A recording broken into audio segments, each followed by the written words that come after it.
mom's beginnings, basically. What Carol mentioned in the story about Dr. Jean Babcock, the interesting thing about my mom's birth was that they actually had planned to have Dr. Dan, a different doctor, who was going to do the birth. And the reason that they were planning this was because my grandfather really wanted to be in the delivery room. And in the 40s, men really weren't allowed in the delivery room. And so they were going to make a special trip, a special occasion, just to have Dr. Dan do this. And then, of course, my mom messed with them and came 3 weeks early. And so Dr. Dan was on vacation, so Dr. Dan didn't get to do the delivery, and my grandfather didn't get to be in the delivery room. So her sense of adventure is all over the place. One of the things that I've noticed is just my whole life is just the stories about the different adventures in her life. She's had a lot of adventures. She's been in a lot of places. Not too many people today especially would allow their teenage daughter to head to Europe by herself, but she went to Europe by herself and had a great trip all around Europe. She's been to India, she's been numerous places. One of the best trips that she talks about was being on the glaciers up in British Columbia this last summer, so she really enjoyed that.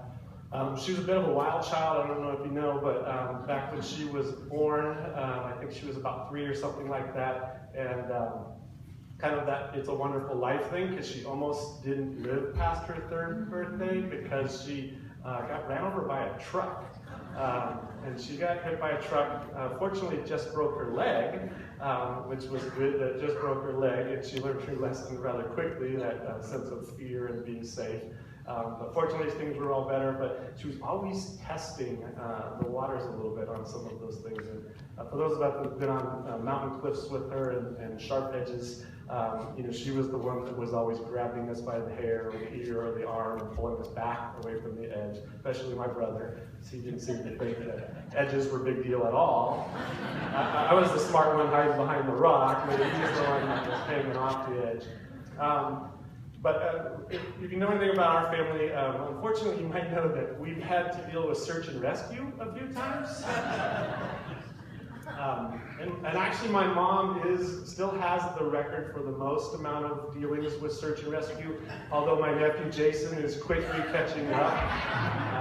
Hopefully he won't be adding to his repertoire. But in the finding of things that were left behind by my mom, we found this neat journal. It's called Kathy's Journal, and it was written by Chloe Mae Duff. And Chloe made this a long time ago, and it's really neat. It's just this great little journal. It's all about my mom and her relationship with my mom. And one of the things that I wanted to share, she summarized much better in here than I could have possibly. So I'm going to steal from Chloe's writing that she wrote with my mom. But it kind of deals with that sense of adventure, of wanting to test the waters, to go out and fun, but not really realizing that sense of danger, because she was so confident that she could just get past it. Everything was going to be okay. And she was constantly dealing with that, whether it was with Margaret up in the mountains or jumping in lakes that were way too cold to be swimming in. She did that all the time. And if you've ever heard my mom scream after she's jumped in a lake that's way too cold to be swimming in, you won't forget that either. So this was a story back when she was, I believe, about 17, and it was her snowshoeing story. So I just wanted to read that. I thought it was a neat story. To me, any season was the time to go hiking. But in the winter of 1958, my 2 best friends and I set out to snowshoe in the high Sierras. We were excited about our adventure, but soon realized how hard it was to use snowshoes.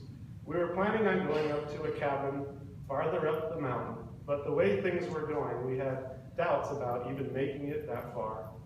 Then the very thing we had dreaded happened. A storm began to roll in. We started to hike faster, but it was no use. We weren't prepared to stay out in the storm.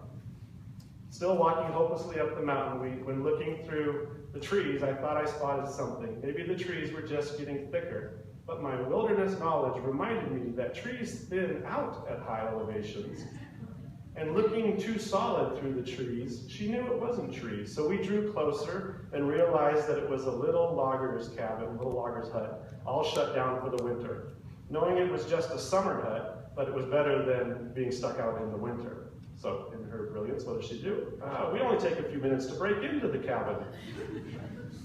Gratefully causing very little damage, we discovered it had only 2 rooms, a bedroom with a bed that looked to be 100 years old, and another with a tiny wood stove with a disconnected chimney pipe.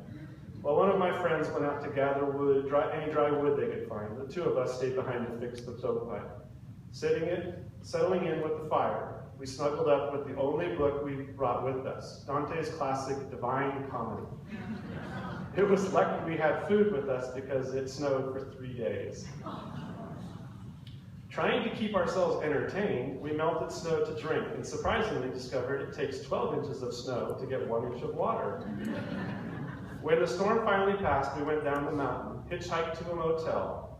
I was so glad to get a hot shower and fresh food that I didn't even bother to call my dad.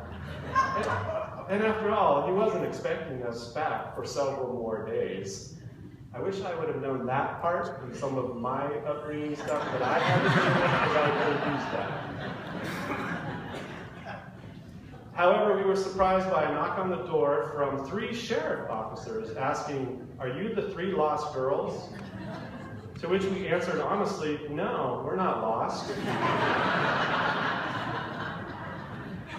A little later, another 3 officers came to our room asking the same thing. Again, we replied, "No, we're not lost." After having yet another visit from still more sheriff officers, we learned that there were 2 different counties looking for us.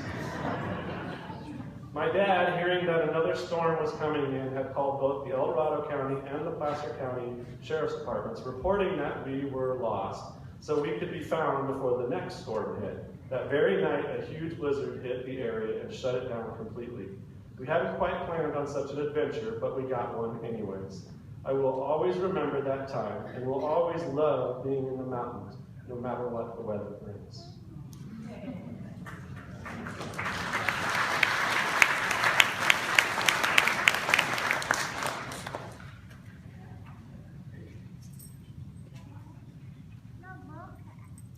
I think we're ready for the slideshow.